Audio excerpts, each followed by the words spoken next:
One of the things Friends does better than almost any sitcom is turning a simple situation into a memorable comedy sequence, and this scene is a perfect example of that. At its core, the scene is built around something incredibly relatable: having a crush on someone and not knowing how to act around them. Instead of treating that idea seriously, the writers push it to an extreme and create comedy from every possible angle. The advice being thrown around is so ridiculous that it instantly tells us these characters are about to make a simple problem much more complicated than it needs to be. What really stands out here is the dialogue.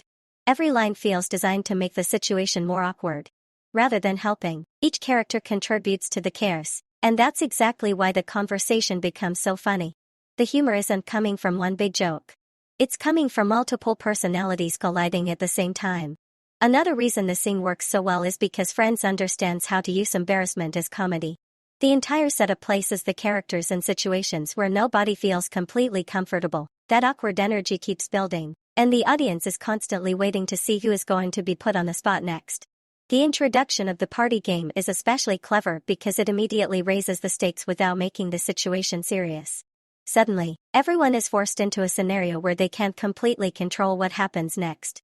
That unpredictability creates tension, but it's the kind of tension that leads directly to laughs. What makes the sequence even stronger is the cast's chemistry. By this point, the actors are so comfortable with their roles that every reaction feels natural. Small expressions, quick responses, and even brief pauses become part of the joke.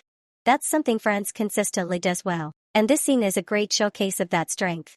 I also think this moment highlights one of the biggest reasons the show became such a cultural phenomenon. The comedy isn't based on complicated storylines.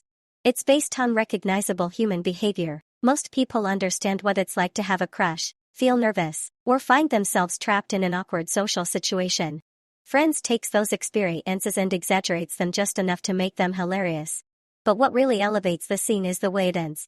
After all the awkwardness, teasing, and laughter, the focus suddenly shifts to a much more emotional moment. The change in tone reminds viewers that Friends was never just a comedy. Underneath all the jokes, it was always a show about people sharing important moments together. That balance between humor and heart is what makes this scene so effective. It delivers plenty of laughs, keeps the characters true to themselves, and finishes with a moment that feels genuinely meaningful. Overall, this is a classic Friends scene. It's funny, awkward, well-written, and packed with the kind of character-driven humor that helped make the series one of the most successful sitcoms of all time.